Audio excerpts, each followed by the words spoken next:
Es para mí un honor formar parte del curso de Colegio Médico y compartir hoy con ustedes un tema tan interesante como COVID-19 y su impacto cardiovascular. Destacar que esta información fue extraída de la Sociedad Española de Cardiología, Sociedad Colombiana de Cardiología, la Sociedad Interamericana de Cardiología, Sociedad Uruguaya de Cardiología y datos epidemiológicos de la BBC.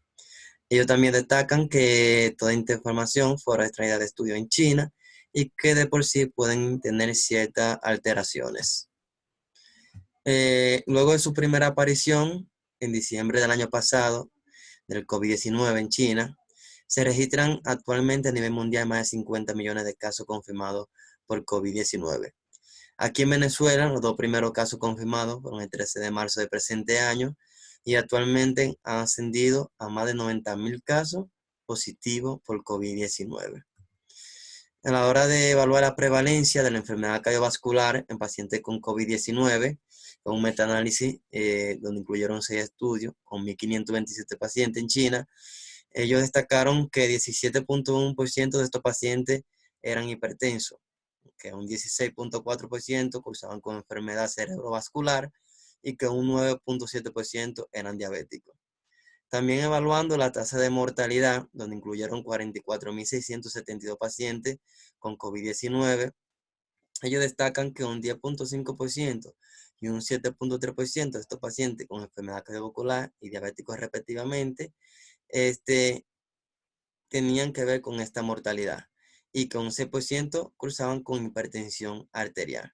Estos datos comparados con una mortalidad general de un 2.3%. Esto no quiere decir que un paciente que curse con enfermedad cardiovascular per se es un factor de riesgo para contraer el virus, sino que aquellos pacientes con enfermedad cardiovascular y que contraen el virus tienen mayor riesgo de mortalidad. En el mecanismo, sabemos que la enzima convertidora de angiotensina 2 tiene su mayor expresión a nivel pulmonar y a nivel del endotelio vascular, y que su función es convertir la angiotensina 1 y angiotensina 2. Y esta tiene efectos que no son tan beneficiosos para el organismo, como vasoconstricción, proliferación y retención de sodio y agua. Pero también hay que destacar que esta enzima convierte la angiotensina 1 en angiotensina 1,9 y la angiotensina 2 en la angiotensina 1,7, la enzima convertidora de angiotensina 2. Y aquellos pacientes que reciben IECA y ARA2 tienen mayor expresión de esta y puede tener ciertos efectos beneficiosos como vasodilatación, antifibrosis y natriuresis. Pero también hay que destacar que el virus, el SARS-CoV-2, tiene predilección por esta enzima para penetrar en el organismo. Entonces, por eso se ha de creer que estos pacientes pueden tener mayor riesgo. Los potenciales mecanismos de aumento de riesgo en los pacientes son aquellos pacientes que tienen comprometido el sistema inmune, como pacientes mayores de 60 años, pacientes diabéticos y que cursan con dislipidemia, y aquellos pacientes que tienen mayor expresión de la enzima convertidora de angiotensina 2, como los pacientes hipertensos y los pacientes con enfermedad cardiovascular. Existen diferentes hipótesis que explican la lesión cardíaca en pacientes con COVID-19. Uno de ellos es el daño directo mediado por la enzima convertidora de angiotensina 2, ya porque esta presenta mayor afinidad por esta enzima a la hora de penetrar el organismo y porque también puede alterar el sistema renina-angiotensina-aldosterona, produciendo de por sí una lesión cardíaca aguda. También otra hipótesis es la lesión miocárdica inducida por hipoxia, que sabemos que aquellos pacientes que se encuentran con un síndrome de distrés respiratorio agudo por COVID-19 o ya sea por otra infección respiratoria, presentan estrés oxidativo, una acidosis intracelular y un daño mitocondrial que nos puede llevar también a una lesión cardíaca aguda. También otra hipótesis es daño microvascular cardíaco, donde causa defecto de la perfusión, causa una hiperpermeabilidad vascular y un vasoespasmo, que también explica la lesión cardíaca aguda, y también el síndrome de respuesta inflamatoria sistémica, que ya sea por COVID-19 o por otra infección, causa una tormenta de citoquina, que después sí lleva a alteración de la respuesta inmunitaria y una inflamación incontrolada que lleva a una lesión cardíaca aguda. Ahora bien, la secuela de cardiovascular asociada a COVID-19.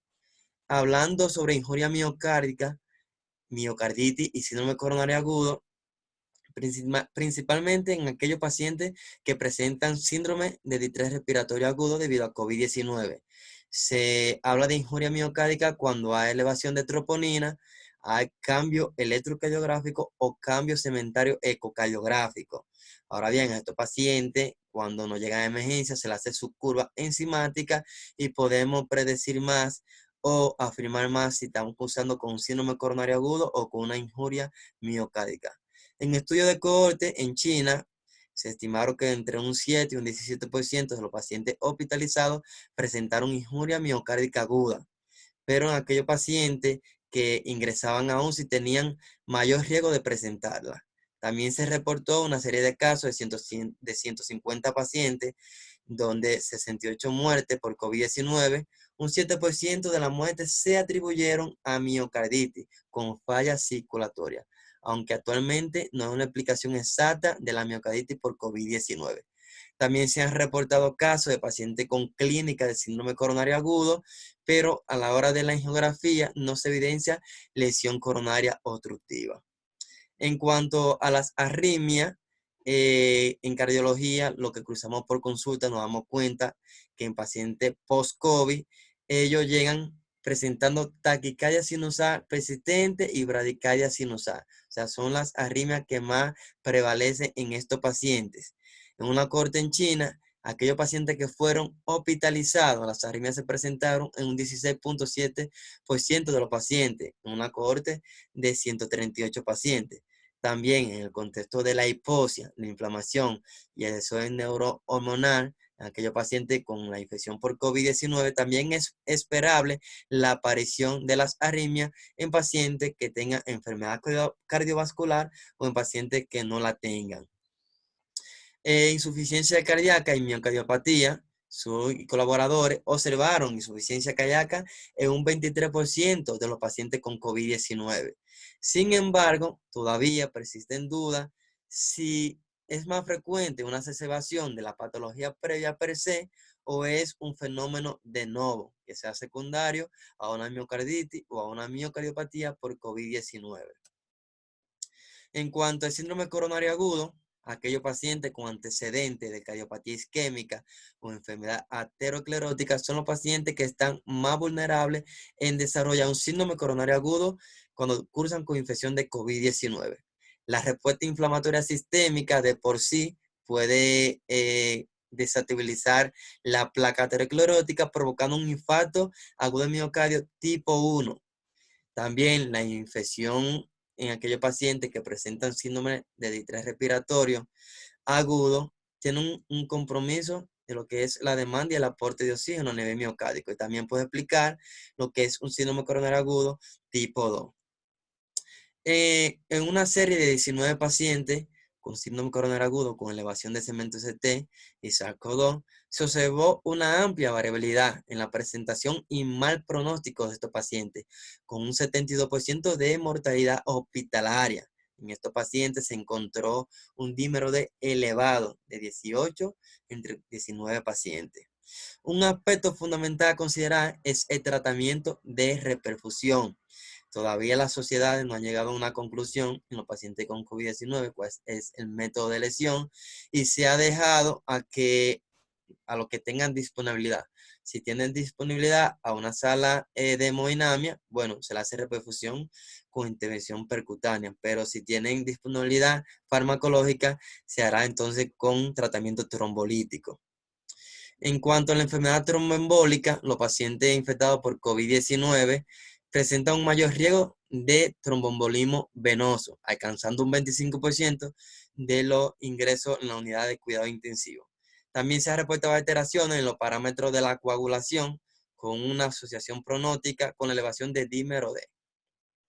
El daño endotelial produce de por sí una activación de la cascada inflamatoria y de la coagulación y en consecuencia una trombosis microvascular que inicialmente es pulmonar y posteriormente es a distancia. Por eso se recomienda a estos pacientes cuando ingresa la tromboprofilaxis, mayormente con heparina de bajo peso o no fraccionada en lugar de anticoagulantes orales debido a la interacción farmacológica que tienen estos últimos. También se ha presentado complicaciones o impacto cardiovascular en aquellos pacientes con shock cardiogénico por COVID-19, por su afección respiratoria y también lo que es la miocardiopatía de Takotsubo. Todavía existen dudas sobre el mecanismo responsable de la miocarditis. No es de extrañar que, al igual que en otras afecciones respiratorias, los pacientes con SARS-CoV-2 y antecedentes de insuficiencia cardíaca crónica presenten descompensación de la misma. También un aspecto fundamental a considerar es el tratamiento de reperfusión, como expliqué anteriormente. También existen evidencias que la inflamación per se podría favorecer a la aparición de arritmia en pacientes con enfermedad cardiovascular o sin enfermedad cardiovascular, y en la mayoría de los pacientes con COVID-19 cursan con una infección leve, pero aquellos pacientes mayores de 60 años con factores de riesgo o enfermedad cardiovascular, esta entidad puede generar compromiso respiratorio o cardiovascular que debemos conocer. Muchas gracias.